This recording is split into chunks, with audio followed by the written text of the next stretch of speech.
I'm currently doing a giveaway on the channel. If you would check it out, link in the description, be very much appreciated.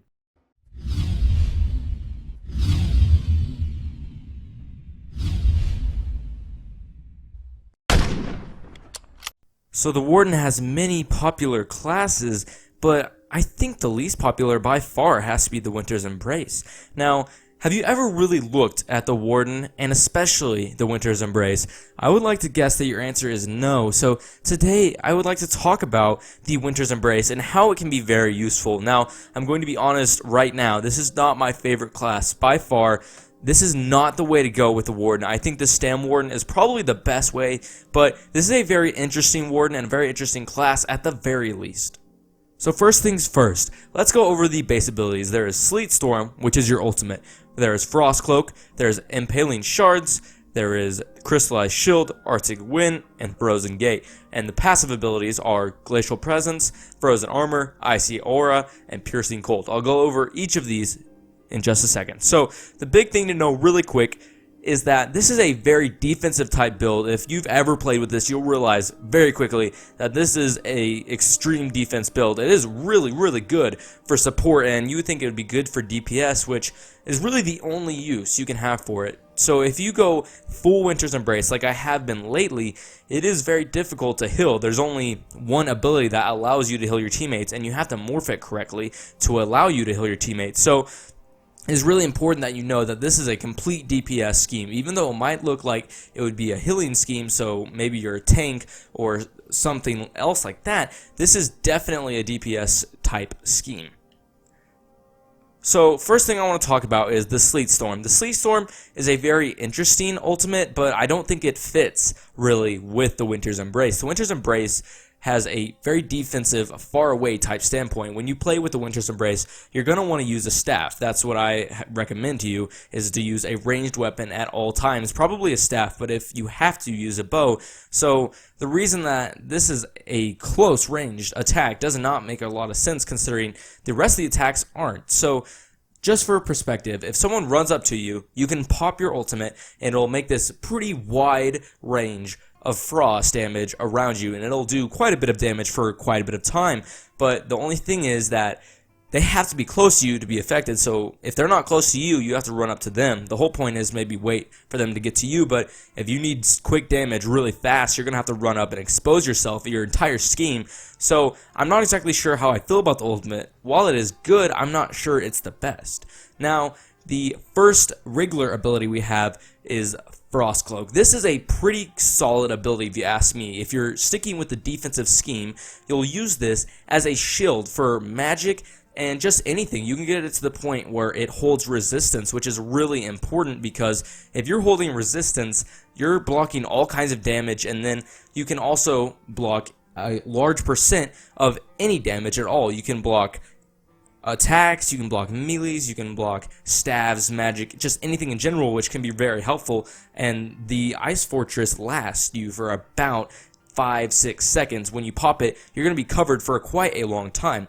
Now, the next one on the list is the Impaling Shards. So this can be very well if morphed correctly. The way I like to morph it is when you morph it, make it to where it is ranged, because the base Impaling Shards kind of sucks, I'm not going to lie, but when you make it the Winter's Revenge and it has a range, it is extremely helpful. It is a very good key part of using this correctly in a defensive standpoint. So it is really nice, I'm not going to lie. I would use that pretty effectively. It's a big part of this entire scheme. So if you get the Winter's Revenge and you morph it to where it has a distance, you can use this very intelligently and very tactically.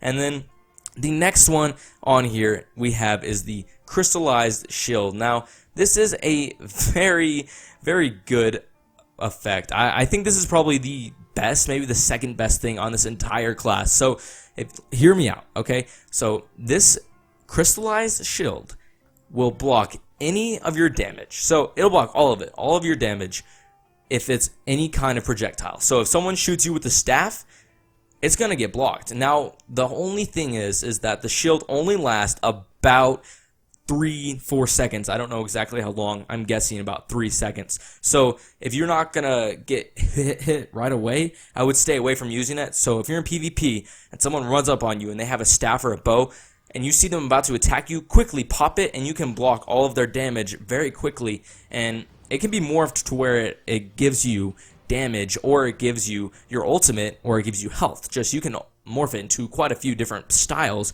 and whatever really fits you. This is just a fantastic ability, though the only downside is it doesn't last very long, so you have to be very good about timing it. But if you can get the timing down, this is a fantastic ability. I think using this with your Ice Fortress and your Crystallized Slab is just a huge deal. It is fantastic. Now, moving on to the Arctic Wind. This will heal you, and if morphed correctly into the Polar Wind, you can make it heal your teammates, which is a pretty big deal because this is the only healing aspect in the entire Winter's Embrace. So if you're not using this intelligently, then you're kind of just screwing yourself, because it is really important to use this as much as possible. The Polar Wind and taking advantage of it is a big deal, because you need to be able to heal at the very least one time or one ability. So you can use this several times because it's not a high magicka cost, and you can heal your friends and yourself if you morph this correctly. Now, the last one, which is probably my favorite, I'm not gonna lie, like I said, I still like the shield, but this is very good. So this is kind of confusing at first when you read it, but in use this is fantastic. So you use this ability in a certain area, and you can place it on an enemy, and it'll make them freeze in their place.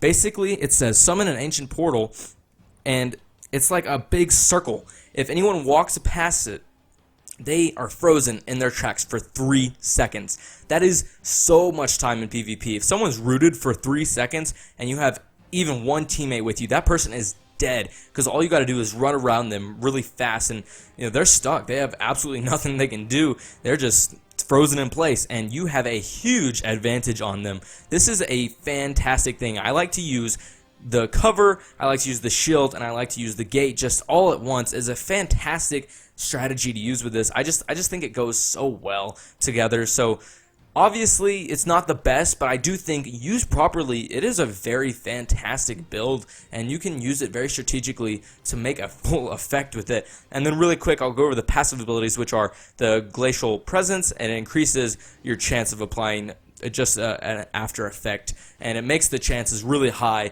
And then Frozen Armor increases your physical and spell resistance for each Winter's Embrace ability slotted. So this is a big deal. Right now I have a current bonus of 3,000, and that is because I have every single Winter's Embrace ability slotted. So this is a big deal because you can get up to 3,000 physical and spell resistance, and that's really nice. I mean, given you upgrade it to 2 out of 2, but still, that is a really big deal. And then Icy Aura reduces the effectiveness of snares applied to you by 15%, which is also really nice because, I mean, snares is terrible. Everyone hates getting snagged. So if you can get out of it faster in any way possible, it's great to have that. I love it.